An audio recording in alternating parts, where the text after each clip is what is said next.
Perias pengantin adalah satu profesi yang cukup banyak dikenal orang. Profesi yang mungkin udah ada sejak ratusan tahun lalu.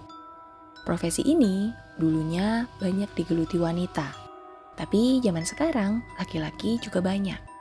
Apalagi para perias yang biasa dipanggil MUA ini sekarang bukan cuma mendandani orang-orang yang mau menikah aja, tapi hampir di setiap acara yang akan dihadiri. Terutama untuk public figure. Mereka-mereka butuh nih jasa MUA itu setiap hari. Jadi ya banyak banget juga penggalan kehidupan yang bermunculan terkait dengan para pelaku dalam profesi ini.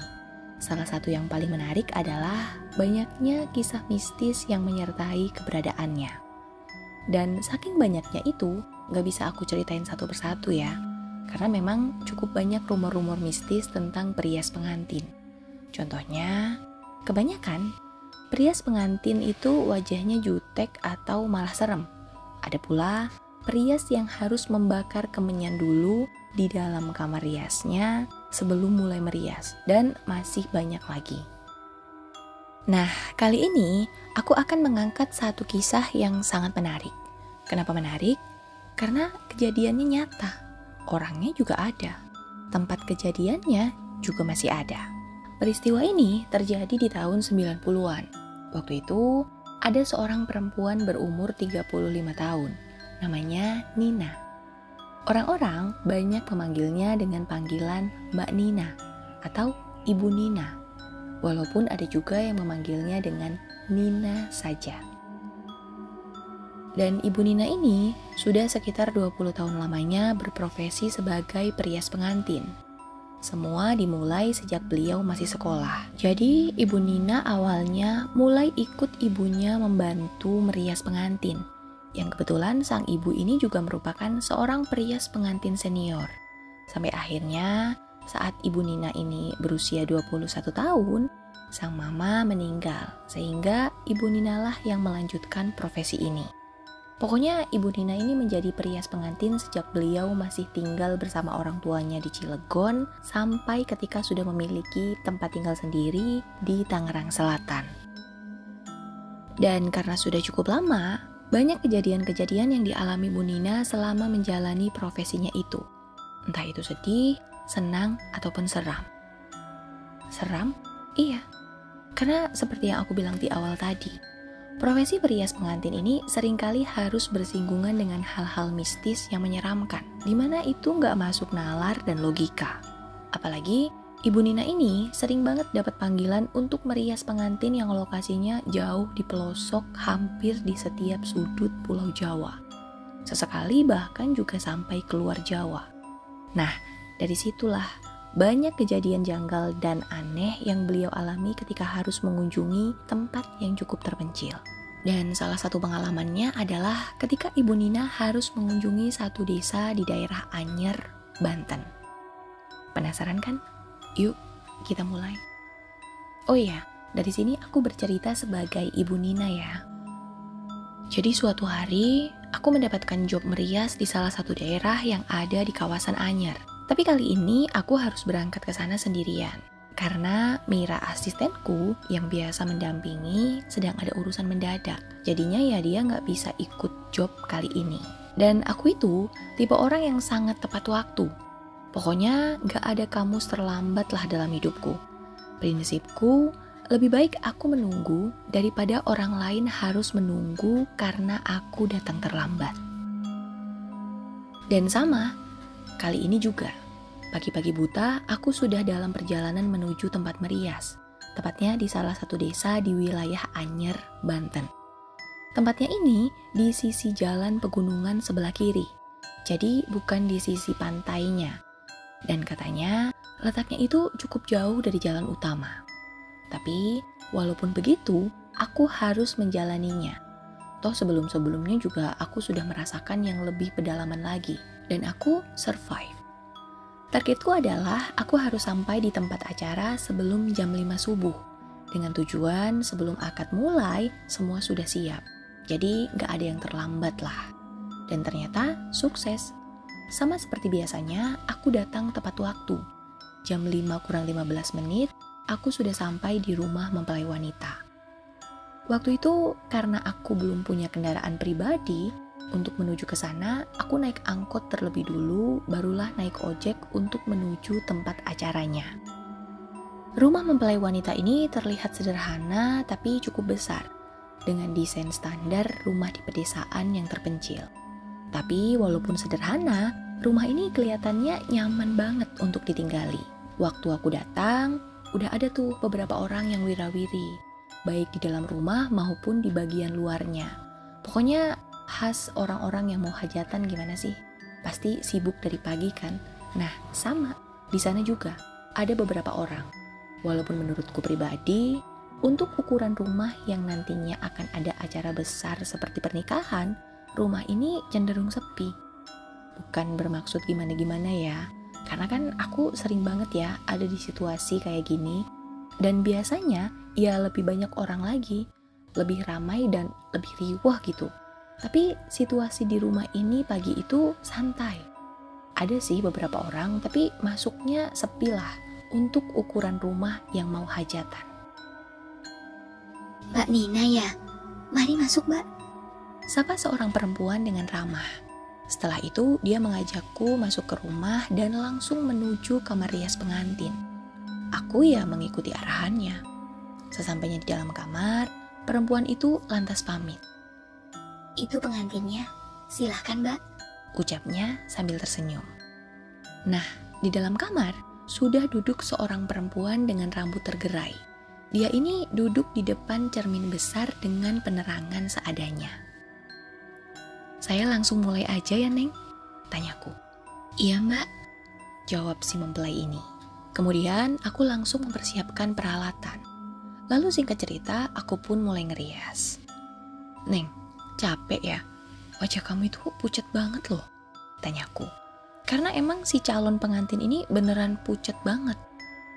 Iya Mbak, capek banget. Kebetulan juga ini habis sakit, tapi udah enakan sih, jawabnya. Mendengar itu, aku manggut-manggut. Karena emang udah biasa kayak gitu. Kebanyakan kedua mempelai akan sedikit stres ketika mendekati hari H pernikahan. Sama juga dengan si mempelai yang ini. Makanya, aku maklum dan mengerti kalau mempelai perempuan ini kelihatan lelah dan pucat. Jadi aku harus make up ekstra untuk menutupi kepucatannya itu. Fokuslah aku ngerias si pengantin ini. Dan selama ngerias itu sebenarnya ada yang aneh. Cuma aku nggak menyadarinya. Jadi sejak aku masuk ke kamar rias ini, nggak ada satupun orang lain yang kelihatan masuk. Sama sekali nggak ada. Ya sebenarnya sih bagus-bagus aja ya. Jadi aku bisa fokus. Tapi masalahnya, suasana di luar kamar itu sepi banget. Macem gak ada orang gitu. Padahal kan harusnya semakin siang semakin rame dong. Namanya mau hajatan. Tapi ini sepi banget. Gak kedengeran ada tanda-tanda kehidupan malah. Tapi ya sudahlah. Aku memilih untuk mengabaikan semua itu dan tetap fokus merias. Karena kan takut terlambat juga. Soalnya acaranya mulai jam 9 pagi. Akad dan dilanjutkan dengan resepsi. Jadi nggak boleh buang-buang waktu. Hingga akhirnya semua selesai. Nah, udah selesai Neng. Cantik banget sekarang. Terima kasih Mbak. Iya, aku cantik sekarang. Kata si mempelai sambil tersenyum senang. Tapi jujur, aku nggak puas dengan hasil kerjaku kali ini. Kenapa? Karena wajah mempelai ini masih terlihat agak pucat menurutku. Padahal bisa dibilang aku udah maksimal banget nih. Dan entah perasaanku aja atau gimana, pas aku selesai make up ini pengantin, suasana yang tadinya sepi mendadak ramai. Aku mulai mendengar adanya kesibukan di luar sana. Kayak tiba-tiba ramai gitu. Satu sisi aku bingung. Tapi di sisi lain aku juga lega ya. Karena berarti kejanggalan tadi tidak beralasan. Jadinya aku pun bisa sedikit santai sambil menunggu acaranya dimulai. Ayo Neng, dimulai sekarang, kata seorang perempuan yang tiba-tiba masuk ke dalam kamar. Dia pun mengajak mempelai perempuan ini untuk keluar. Loh, emangnya udah mau dimulai Bu? Tanyaku. Karena emang aneh aja. Harusnya kan akad baru mulai pukul 9 ya. Sedangkan ini masih pagi banget, pikirku. Udah mau mulai, Mbak. Kan udah jam 9. Jawab perempuan itu. Hah? Jam 9? Serius? Di sini aku masih nggak percaya. Karena waktu aku merias tadi, rasanya itu nggak sampai 2 jam deh. Jadi harusnya ini masih jam 7. Kok tiba-tiba jam 9? Wah, penasaran dong. Aku pun memastikan lagi dengan ngeliat jam tangan yang ada di tanganku. Dan ternyata emang bener, udah jam 9. Jujur, aneh banget. Selama aku menjadi perias, ini tuh belum pernah rasanya aku ngerias pengantin sampai 4 jam sendiri. Tapi ya sudahlah, mungkin aja kali ini aku saking fokusnya ngerias, jadi lupa waktu. Bisa jadi.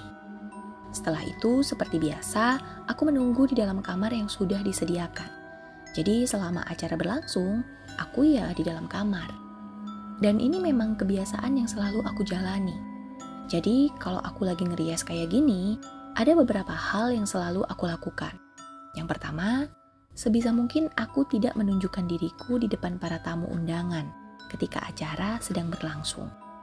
Dan yang kedua, aku sama sekali nggak makan atau minum yang disediakan tuan rumah sebagai jamuan acara, yang dimana aku terlibat di dalamnya, yaitu ngerias si pengantin. Pokoknya walaupun hanya segelas air putih, aku usahain bawa sendiri, termasuk sedikit makanan juga. Aku pasti bawa. Kenapa harus begitu? Jujur sampai sekarang aku juga nggak tahu alasan pastinya apa. Karena itu juga yang sejak dulu aku lakukan saat masih ikut ibu. Pokoknya, ibu selalu mewanti-wanti untuk melakukan 2 hal itu. Beliau hanya bilang, kalau 2 hal itu dilanggar, nanti ada sesuatu yang buruk terjadi. Begitu. Dan aku ya ikut saja sampai sekarang. Seperti yang sudah aku bilang tadi, setelah akad, acara akan dilanjutkan dengan resepsi atau menerima tamu undangan, yang tentu saja masih dilaksanakan di rumah mempelai wanita. Nah, rencananya setelah selesai merias untuk akad, kira-kira sehabis duhur, aku akan pergi meninggalkan lokasi menuju Cilegon. Jadi aku memang berencana untuk mengunjungi salah satu kerabat di kota Cilegon. Barulah datang ke situ lagi menjelang maghrib. Karena kan pengantin ini biasanya baru akan berganti pakaian untuk kedua kalinya habis maghrib, lalu dirias lagi. Jadi aku usahain balik ke lokasi sebelum maghrib. Singkat cerita, selepas duhur, setelah selesai membantu pengantin untuk berganti pakaian yang kedua dan tacap-tacap sedikit, aku pun berangkat ke Cilegon. Jarak tempuh Anyer Cilegon sekitar 2 jam menggunakan angkutan umum. Tapi sayangnya, aku yang selalu profesional, kali ini agak terlambat. Aku baru sampai Anyer menjelang Isya. Dan itu masih jauh dari lokasi pengantin, karena masih di jalan utama atau jalan raya Anyer. Dan karena merasa udah terlambat, jadinya aku menyewa angkot agar lebih cepat sampai. Dengan sedikit panik dan khawatir, aku duduk di kursi depan angkot sambil terus memperhatikan jalan ketika kami sudah memasuki wilayah desa tempat lokasi pernikahan.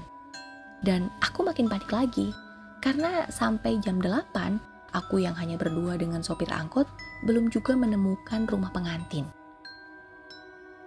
Bener, di desa ini lokasinya, Mbak? Tanya Pak sopir. Kayaknya dia mulai penasaran. Bener mas, saya yakin desa ini tempatnya. Tapi kenapa nggak ketemu juga ya? Kataku sambil kebingungan. Waktu itu jalan desa udah sepi banget. Gak ada orang sama sekali yang berlalu lalang. Dan mungkin karena memang daerah itu cukup pedalaman, aliran listrik juga belum masuk ke wilayah ini. Pokoknya suasana desa itu gelap gulita. Roda angkot terus menyusuri jalan tanah yang membelah wilayah sepi ini. Dan akhirnya, ketika jam sudah menunjukkan pukul 10 dan kami belum juga menemukan lokasinya, kami yang lelah, letih, dan nyaris putus asa, akhirnya memutuskan untuk berhenti sejenak di satu bangunan kosong. Gimana, Mbak? Mau lanjut cari atau kita balik lagi ke kota? Tanya Pak supir yang juga udah mulai putus asa. Boleh kita keliling sekali lagi nggak, Mas? Saya masih penasaran. Saya yakin rumahnya di desa ini. Dan semoga nanti kita bisa ketemu salah satu penduduk sini kali ya. Biar kita bisa tanya lokasinya, jawabku. Pak sopir pun setuju. Kemudian sekali lagi kami memutuskan untuk berkeliling desa sepi dan gelap ini untuk mencari lokasi pernikahan. Dan ya belum ada yang berubah. Desa ini tetap sepi, bahkan kayak sama sekali nggak ada kehidupan. Pokoknya hanya deru mesin angkot saja yang terdengar.